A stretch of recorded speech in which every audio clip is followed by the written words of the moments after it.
Welcome. Today we are setting off on an absolutely incredible journey in this explainer to explore a groundbreaking educational initiative.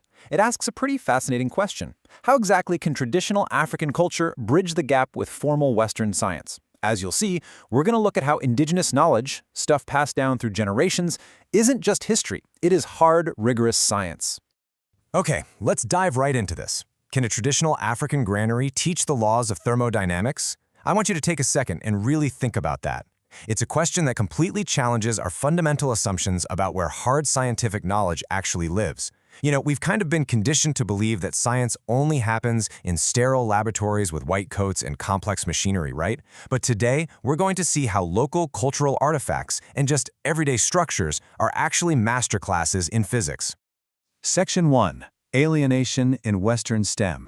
To really appreciate why this new approach is such a game changer, we have to understand the problem it's solving. For decades, Western classroom physics has taught STEM subjects using these abstract, sterile, isolated textbook examples. Imagine a student in rural Africa being forced to learn physics through examples involving snowboards or foreign machinery. It creates a massive cognitive disconnect. It alienates diverse students simply because the science feels completely divorced from their reality. But the modern corrective movement here is Ethno-STEM. It's deeply contextualized. It draws directly from the student's own lived experiences and community-based practices to teach those exact same complex scientific laws. Moving on to Section 2, the philosophy of Ubuntu. So this whole shift to community-based science, it is anchored in a really profound philosophical foundation, the philosophy of Ubuntu. Ubuntu is the African paradigm that translates to universal human interconnectedness. It's often expressed as I am because we are. In the context of this project, this ensures science isn't just taught in a vacuum. It means scientific inquiry is intimately, deeply connected to the community's social and cultural fabric. Knowledge isn't just something hoarded by an individual for personal gain. It's a shared resource that sustains the well-being of the entire society. And when we bring these worlds together, we create what educational researchers like to call the third space of knowledge coexistence. Think of it like a concept called two-eyed seeing. You learn to see from one eye with the strengths of indigenous knowledge, and from the other eye with the strengths of formal Western knowledge. Traditional wisdom and formal science don't just sit awkwardly side by side. They're in active dialogue, and that results in a much deeper, much more durable conceptual understanding of how the world actually works. Section 3. The Shona-Karanga Physics Model. Let's zoom in from that macro philosophy to a very specific, highly successful case study located in the Masvingo district of Zimbabwe. This is the Shona-Karanga Indigenous Physics Model, detailed in some incredible 2019 research by Mondakanza Vongai and their colleagues. This project functions as an integrated indigenous physics pedagogical model designed specifically for students from the Shona-speaking Karanga clan. It directly contextualizes the high school physics curriculum using the local wisdom that literally surrounds these students every single day. Section 4. Thermodynamics in Indigenous Architecture. Now, what's really interesting about this is how abstract physics actually enters the physical world. This framework transforms a local village into an advanced physics laboratory.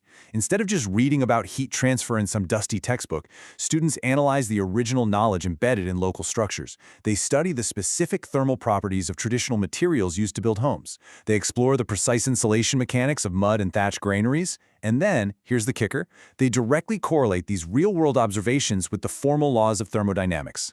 Local tools and even traditional medicine-making processes suddenly become practical, hands-on laboratories for advanced physics. It's brilliant.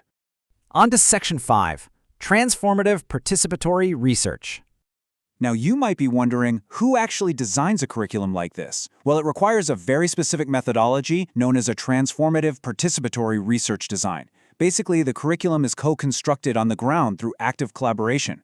First, community elders are brought in. They are the ultimate knowledge keepers, and this elevates traditional wisdom to the exact same level of academic rigor as formal Western science. Then, teachers step in to align that wisdom with the required educational standards and physics formulas. And finally, the learners actively apply it. It is a shared, entirely community-driven approach to education. Section 6. Decolonizing the Science Curriculum.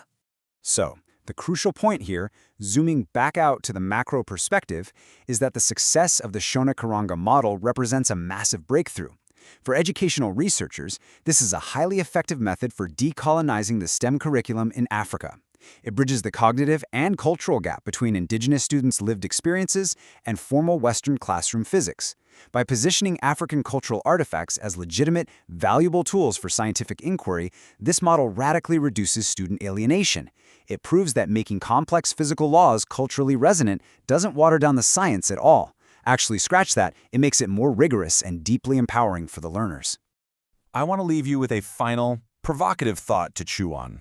If traditional granaries hold the laws of thermodynamics, what other scientific breakthroughs are just hidden in the everyday cultural practices around you? Take a look at your own heritage. Think about the traditions in your community, the ways your ancestors built things, cooked, or navigated. What brilliant science is just waiting to be uncovered? Thank you so much for joining me for this explainer. Keep your eyes open and keep learning.